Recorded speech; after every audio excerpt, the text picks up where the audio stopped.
Welcome back, ladies and gentlemen. The report from Tiger Mountain here with Tim Penhalluriack. Here we are at an undisclosed location, in the danger of the Delta virus is all around us. And we're going to discuss latest theories and ideas in relation to the COVID crisis. Stick around and listen. Thank you very much.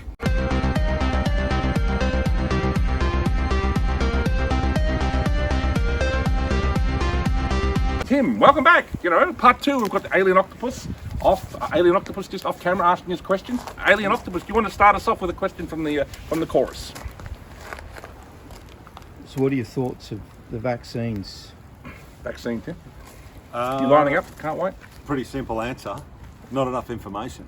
Yeah, I think that's a fair. Probably couldn't say much more than that. What about the theories of the scientists that are saying that they've been involved for decades in manipulation and so forth, that they've lost everything for speaking out in regards to the vaccines turning the carbon body into a silicon body, transhumanism, everyone turns into an antenna. An antenna? Through frequency, pretty much it's full control. Control of the body functions. I've heard that theory, yeah. This could possibly be. It could be. But it's too early to know. So that's why I just don't understand why we should be rushing out to get it. Yeah, I think, in relation to something like that, I've heard that theory. Definitely transhumanism, I think, is part of this agenda, but it's probably, I would say, something that's further down the trough, so to speak. It's something they hope to do in 20 or 30 years if they continue to get away with this. I don't know, it seems to be, it is hard to tell what's going on.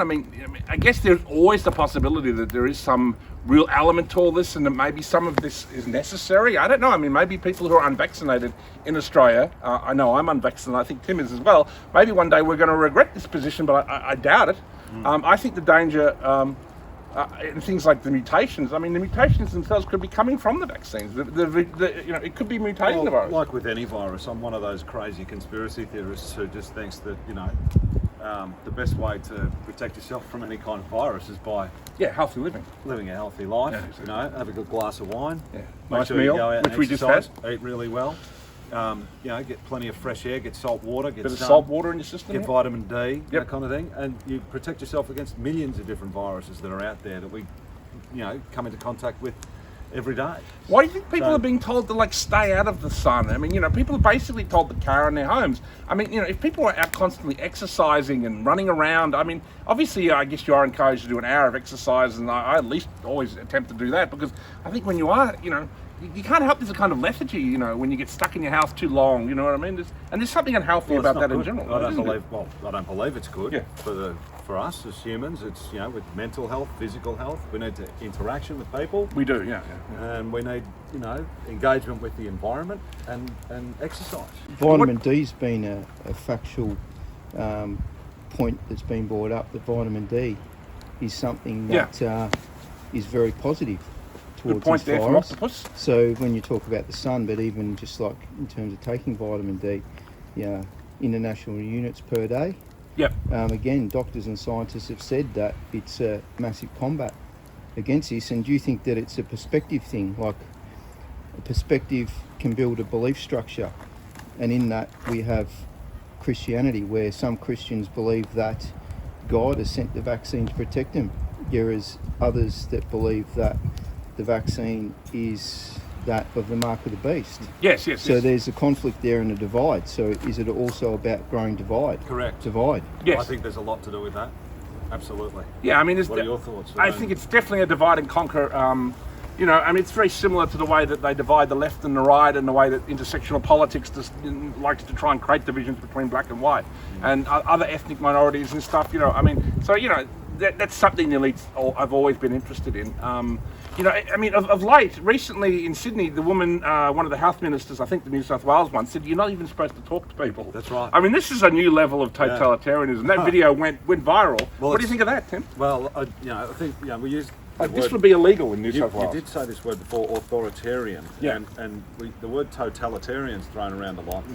I think we're moving more into an authoritarian society where the people are the ones who basically control themselves. Yes. Through propaganda, really. I mean, And your family has a long history of an interest in what could be called libertarianism, because a relation of yours was one of the first people to actually enable trade, for example, on the weekends, and he did that by defying the government. He did. You know, can you tell us a little bit about that? so I wasn't born when that happened. It Sure. was a couple of years before I was born, but it was my uncle, and he did. He started Sunday trading here by basically, opening his hardware store in Caulfield on a Sunday, and that was against the law at the time. Yeah. You weren't allowed to trade on a Sunday, so he went to jail a number of times. Yes. He was fined heavily. Yes. But it actually. But he won in the end, didn't he?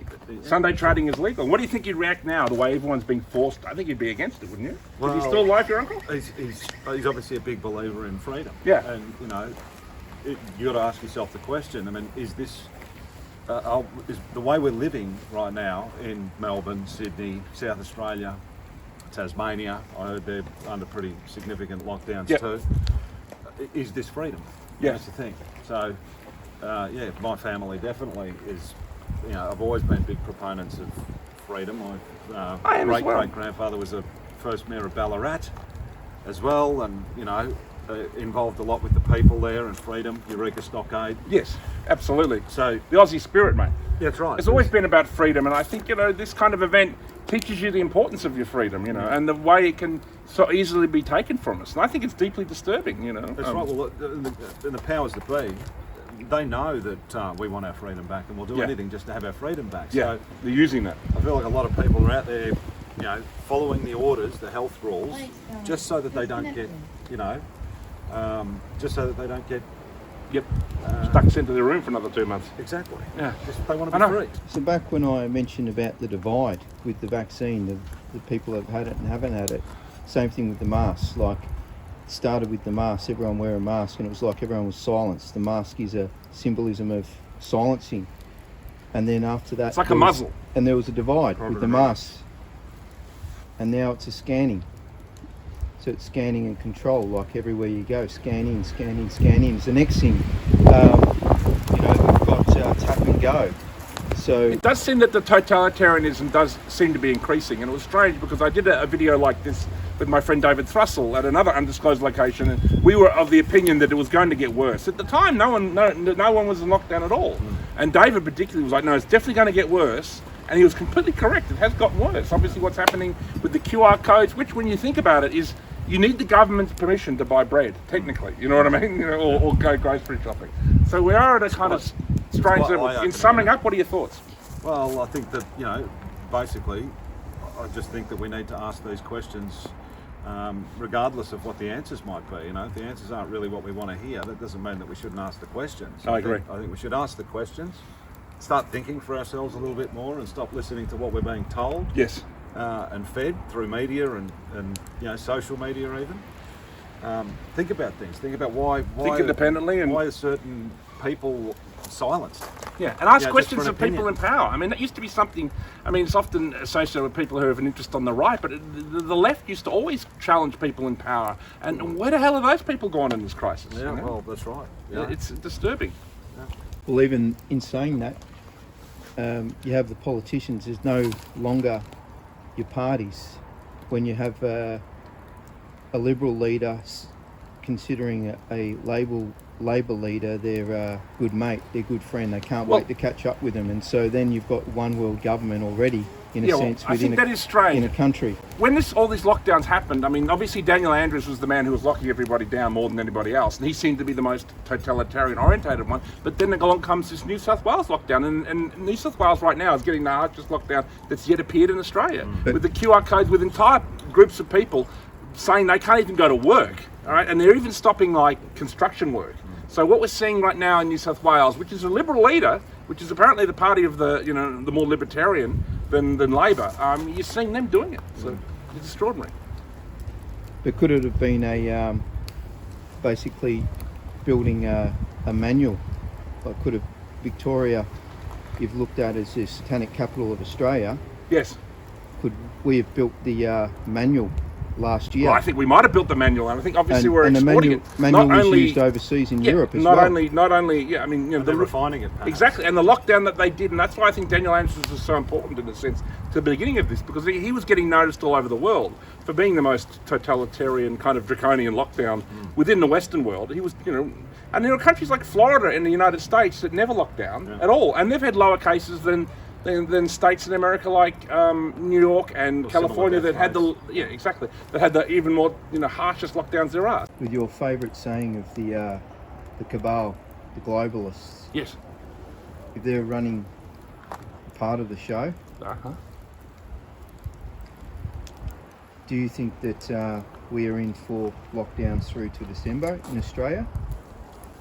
Yes, I think you know, this will probably go on. I mean, obviously, I think it seems fairly obvious that New South Wales is going to be in lockdown for at least a couple more months. I mean, they've even said that in their public press releases that they won't be able to get rid of the current outbreak until at least another 6 weeks. What are your thoughts? Well, the state of emergency can't really extend beyond December, from what I understand. Yeah, and when did it begin? It began in March. March, wasn't it? March, April, somewhere. So they got us until the end of. We've got until December, yeah. And then it can't be extended. And that means that the lockdowns and all that kind of thing just can't continue in any case. So sure, they can't do that. I'm quite. You certain. hope. That's good. I'm quite certain. Really, that's good. Well, yeah. That's a federal law? So is it a federal law or is it a state law? It's federal. Yeah. That's how it's written into the federal So law. that should override the states. Absolutely. So maybe this is Federal all going to law end in always does. December 2020. Wouldn't that be nice? Well, you know? December 2021, yeah. Yeah, December 21. Sorry, already out of 2020. I mean, that was a year. I mean, this year's been just as bad as 2020. So this will have been 2 years we've been suffering under this nonsense. I mean, whether it's the cabal, whether it's the China virus, maybe it's just something out of China that we've actually honestly had to combat. I mean, whatever it is, we've been under. You know, it hasn't been a good first 2 years of the 2020s. You know, which I'd take me back to the 1920s, which is F. Scott Fitzgerald and dancing around and like, you know, what's it about called? a different time? I mean, A different time, mate. You know, totally different this time. 20s has been no fun whatsoever. Tim, it's been a pleasure talking to you. Thank you, Lydia, for filming it today, and thank you, Alien Octopus, for your incisive questions from off the sideline, the disembodied voice. So you've been watching the report from Tiger Mountain. Stick around, we've got more videos of interest coming up, and thank you, Tim and crew, for today's chat. It's been great. We'll come back and do it again in another month or so. Cheers. Thank you.